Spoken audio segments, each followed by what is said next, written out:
This is the Pearl 82 and it's muscling in on a sector packed with excellent yachts. Azimuth, Reaver, Sunseeker, Princess, Galleon to name but a few, all build really good 80 footers, but the 82 has come tooled up. It's got a tender garage big enough for a rib and a jet ski. It's got balconies, 5 cabins including a main deck master. It's even got a hot tub. The words scaled down super yacht have been bandied around a lot in reference to this boat.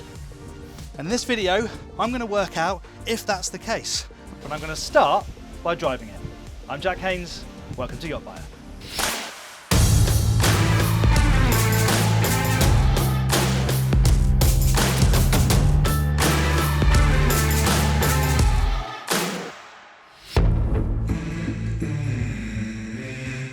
Before I push those throttles forward, make sure you subscribe to the channel. If you like sea trials, that's what we do at YachtBuyer. Hit subscribe, hit the bell icon, and you'll never miss one. Let's go. It's not just the design that's interesting either, the price point is too, because the starting price is £4.8 million ex VAT with the largest 2,000 horsepower engines, and for a med-spec one with things like the passerelle, air conditioning and all the extras you're going to want in a warm weather environment, you're looking at around £6 million excluding VAT, which is good value. I know talking in millions doesn't sound like good value, but in this sector with the competition it's got, that is good value. But what's it like to drive? Let's find out. This boat is quite literally minutes away from going into the Cannes Boat Show to have its world premiere, so we have to be quick. So I'm going to give you my impressions as swiftly as I can, easing her up to speed. Now, as I mentioned, she has got those largest twin 2,000 horsepower motors, so there is no shortage of oomph when you ease the throttles forward. We're only at 2,000 RPM there and we're doing 20 knots already. That feels incredibly easy. In fact, if I hadn't been looking at the GPS speed then, I wouldn't have had any idea we were doing that sort of speed. It is effortless. And bear in mind, this will top out at over 30 knots. So doing 20-25 knots, it's barely even working. And that is why, so far, that feeling is so easy and relaxed. It's a great helm station as well. It's really comfortable to be close to the helm. I've got my navigator next to me. There's a double bench over there as well, so other people can come along for the ride. It's got a nice high windscreen too, so it's breezy today, but I'm well protected from it, and I've got everything easily to hand. I've got my thrusters here for slow speed. The throttles are out on this plinth, so I can reach them really easily. It's an adjustable wheel too, so I can move that up and down if I like. And 2 lovely big Garmin screens, so all of my information, be it navigation, engine information, is beautifully presented. We're now pretty much at 25 knots on the nose. We're doing 700 litres an hour at this fast cruising speed. Of course, this boat will likely spend a lot of its life down at sort of 10-12 knots with the fin stabilisers on, where of course it's consuming a lot less diesel, I should say. But if you do want to get a move on, you really can, and it feels very happy at these higher speeds. We've got Sleipner's fin stabilisers, so they work both when the boat is at rest and when the boat is moving. You can have a gyroscope instead if you prefer. The nice thing about the fins, of course, is you get the benefit when the boat's moving as well. You don't just have the benefit when the boat is stationary. I'm going to try a few turns. It's incredibly light at the wheel. Bearing in mind this is knocking on the door of 80 tonnes, how large it is, it reacts really nicely to these inputs in the steering wheel, and you can see I'm just spinning the wheel through my hands, and you do feel those adjustments. It reacts nicely if you wanted to. Of course, that is not what this boat is about at all. It's about sitting in a straight line and covering ground, whether that's at slower speeds when you're eking out the fuel capacity, or up here at 25 knots if you really just want to get a move on. But yeah, it's a great driving position up here, and of course you have that pilot house as well, so if the weather's not so good, if you're doing movements at night, if you want a bit more protection, you can move down there really easily. But what's really nice is these 2 areas are so well connected to each other. If you're on the flybridge of a traditional flybridge design, the lower helm is a long way from you. Here, you're through that hatch and you're down to the lower helm if you need to be. Pearl have done things differently with this boat, and we're going to start this tour differently. We're starting up on the Flybridge, and that's because it's a really impressive space. It has that scaled down super yacht feel that I mentioned in the intro, because as an option you have this hot tub that is a luxurious touch on a yacht of this size. If you don't have that, you just have extended sunbathing space, and as standard, you get a sunshade overhead. Moving further forward into this area, you've got the bar area, which is cooling space, cooking space, bit of storage, the usual sort of thing. Opposite the dinette here, all covered by a hardtop as standard. The sunroof is also standard, and it's a tilt vane, but it also opens. So we've got it tilted now, but if you want even more aperture, you can push it all the way back.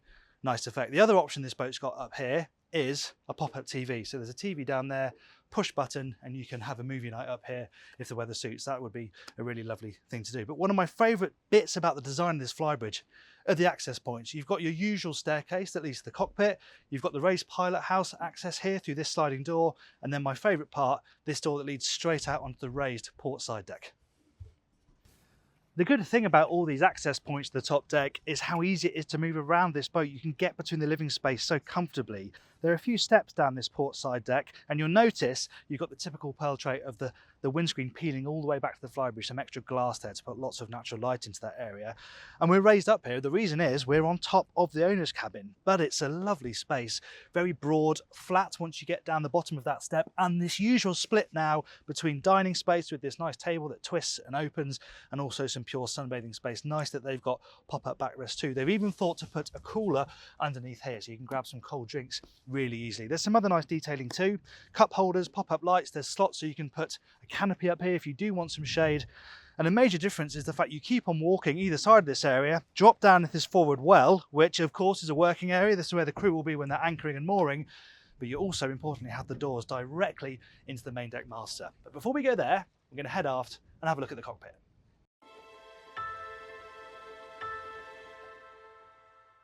Down here at the waterline, there's a hydraulic bathing platform and something that Pearl is very good at, a very wide tender garage. There's space in there for a Williams 395 and a Sea-Doo Spark side by side, and on top of that, a very large sun pad too.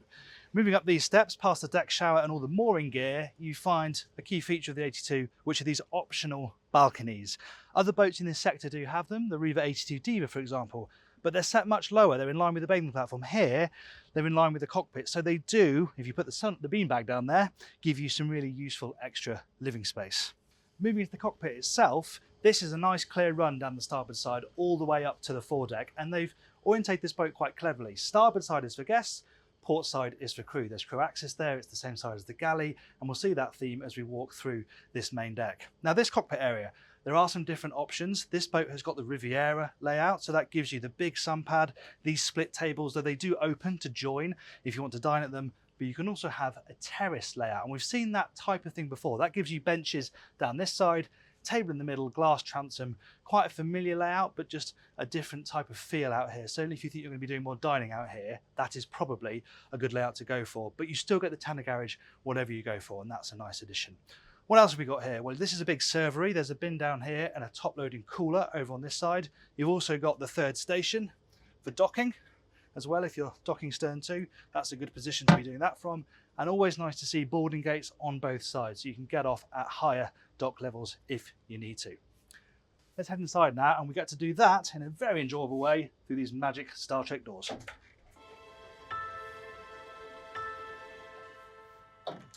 I'll never get tired of doing that. So inside the saloon, a Kelly Hoppen interior. Pearl have been working with her for a very long time, and it's typically stylish and different. It's not going to be to everybody's taste, but it's nice for somebody who goes on quite a lot of boats to see something that is genuinely quite different and quite new. And it's really striking as well. It's bold, it's clean, it's modern. Huge amount of light in here as well, because not only have you got the glass, but this mirrored ceiling effect just amplifies that effect of light. Obviously very much focused on seating space aft with the sofas and the lovely comfortable armchairs, plus you've got the TV up here. It's not hidden away, it's sort of part of the furniture. It doesn't drop down, but it means it can be very big. And then centrally, this beautiful dining table. This is all Minotti furniture. It's Italian, very, very stylish. And the most striking thing is the glass here, but also the way they work the glass into the bulwarks here. So your connection with the water, something that all of these shipyards talk about a lot. Your connection with the water is very, very good from inside this saloon. And of course, you can't help but notice the bar. It's such a fixture of this area. You are ready to go when you want a drink. You've got all your glasses, you can line up your bottles up here, the stools are there. It's a really striking feature and obviously very well connected to this dining space here. And it's a good partition as well. Down the starboard side, we've got access to the owner's cabin. We'll look at that in a second. But here on the port side, I talk about the port side being for the crew. Well, you've got a crew door here, and then we're straight in to the galley. And in the galley, it does feel like a crew space. It can be partitioned off from the saloon using this door here. As I said, that side door gives crew access onto the decks without having to go through the saloon. It's a reasonable sized space. It's not designed to be sociable. It's designed to be functional. So you've got a big cooktop on this side. Cooling space is all hidden away behind these panels. Sink over here, and then you've got more cooking over on that side and storage dotted around over here. Now though, I think it's time to head to starboard and have a look at that owner's cabin. And this area here is what makes this main deck master cabin possible. This atrium where you've got staircase down there to the 4 guest cabins and this run of steps up to the raised pilot house. And that being raised means you have that space forward for the cabin. We're going to see that in a moment. But this is also a really nice fixture. It brings in so much light. And I've talked about this connection between the decks. Well, this internal staircase up there straight to the Flybridge again means access between all the living areas is excellent. Here on the port side, you've got the day head as well. Convenient to have one of those on the main deck so guests don't have to go downstairs in the day to use the toilet. But then comes the wow moment. This forward owner's cabin. Storage immediately when you come on this side, opposite the bureau, which has got a little bit of a head restriction, but of course you're probably going to be sitting if you're using it, and then you get the view out the window. And you drop down a couple of steps into this truly incredible owner's space. It is absolutely wonderful. The light in here, the headroom is excellent too. I'm 6 foot tall and you can see I've still got plenty of space above my head to move around. This completely flat floor space and really nice details as well. The underlighting is beautiful, sofas on this side, and of course this direct access out into what feels like your private terrace. You could get the crew to set up some chairs there when the boat is stationary, so in the morning you come straight out of bed, walk up the steps and have a coffee in complete privacy out in the sunshine. And I really like this effect. This lighting draws you around the cabin. You've got these sofas that do the same thing. Nice comfortable places to chill out, put your shoes and socks on. You can put a laptop here, do a bit of work. And of course, all the way around, you've got this fabulous connection to the water. I keep mentioning it, but it is true. The bathroom runs behind the bed over here. So that is a couple of steps up, but it's a really nice space. You've got a big separate shower cubicle, obviously your toilet, big wide sink, and storage is pretty decent as well. This is a standout cabin in the sector. Let's check out the guest cabins. Let's talk a little bit more about the raised pilot house before we head to those guest cabins. Again, another important part of this design. It's a very sleek looking boat from the outside, and a byproduct is that the windscreen is very swept back. So it is a bit of a letterbox view through this window, especially with these huge MFDs. But you can adjust the chair so you can get yourself in a decent position. And actually when the boat is nice and level, the view is perfectly fine. And of course, because you have these big screens, you've got great oversight around the boat. You can see the cameras, you obviously got your navigation, and you've got the engine information as well. There's a mix of hard switches, engine screens. It's a little bit cluttered. There's not a huge amount of uniformity, but everything is there, easy to reach, easy to see, and the major controls are really nice and comfortable. And of course, you can get even close to this helm station if you want to. Nice that you've got this spot up here, so crew and guests, if they want, can keep the skipper company on passage if they'd like to. There's some chart space over here, even more storage over there. And as I said out on deck, you've got these blinds as well, so you can get more natural light into this area if you want to. Right, let's head down to the guest cabins. With the owner's cabin forward on the main deck, that leaves space down here on the lower deck for 4 guest cabins. And in this lobby area, there's a bit of storage. There's some nice Kelly Hoppen design features going on, and there's also space here for a washer dryer that is quite well placed because it means all the guests can use it and don't have to worry about going down to the crew space. Forward there are identical twin cabins. We'll just go into the port side one to show you how they both look. They are exactly the same, and they're nice because there's plenty of space between the beds, so you can make good sized singles, but at the push of a button they are on runners, and they will come across and they will slide together to make a double. They'll do that on both sides, and there's also a Pullman berth, so you could sleep 3 people in this cabin. There's a private bathroom as well, which is big enough to have a separate shower cubicle. And then if we head amidships, we come to the 2 VIP suites. It's nice how they're arranged in this sort of diagonal format. Again, like the twins, they're exactly the same. We'll just pop into this one. The beds run across the cabin, so there's space to move around quite easily around both sides. Headroom is decent, as you can see, and there's nice built-in bedside tables as well, both floating here with repeater light switches and sound system, and you've got some storage down there too. TV mounted up on the wall, but it's behind a mirror, so when it's off you don't know it's there, and a nice chunk of hull window as well, so natural light is pretty good down here because it is a relatively dark decor. Of course there's underlighting everywhere, which is really nice, but it's good to have that big piece of hull window, so natural light is pretty good. And the bathrooms are a very good size inside these VIPs. This goes back quite a long way, has a separate shower cubicle. It's all a little bit bigger than the twins though. These are nice, luxurious cabins. And one other thing you can do is knock through this wall and have one massive VIP that is full beam. This is a great option for charter. If you want a more luxurious guest cabin, you could do that. Right, onwards to the machinery space. Access to the crew space is via this door on the port side deck.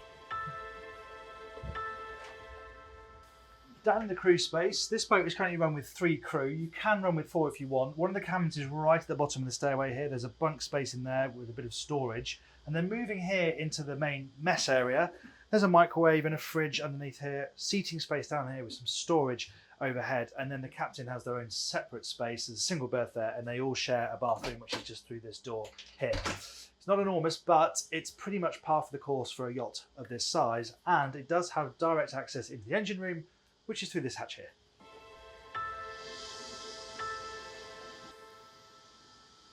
When you first enter this space from the crew area, headroom's actually really quite good, and also when you come down this ladder which links up to the cockpit, it's good as well. So when you're first inspecting this area just by eye, you've got plenty of room to move around. However, one of the downsides of having the tender garage is that as you get towards the aft end of this space, the headroom gets lower and lower and lower. So by the back, you really are crawling around on your hands and knees. Nice big engines, of course. These are massive, great MAN V12 blocks. Easy enough to inspect. There's good access to the shafts down here. Although there is this head restriction for the tender garage, you can get round them okay, and actually access and vision of all the ancillary bits is pretty good too. So yeah, perfectly good up here, just a little bit restricted as you head down towards the aft end of the engine room.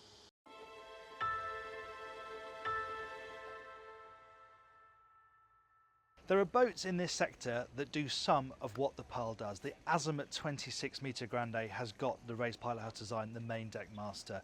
The Riva 82 Diva has got balconies, and the Galleon 800 has got a tender garage, but none of them combine all of those features as well as this yacht does. And it adds to it as well with its large Flybridge, with its extra wide tender garage, with this wonderful cabin beside me, with this direct connection to the forward end of the boat. It's a really well packaged offering, and on top of that, it's pretty good value for this sector as well. Let me know what you think about the Pearl 82 in the comments. I'd be really interested to see what you think compared to its rivals.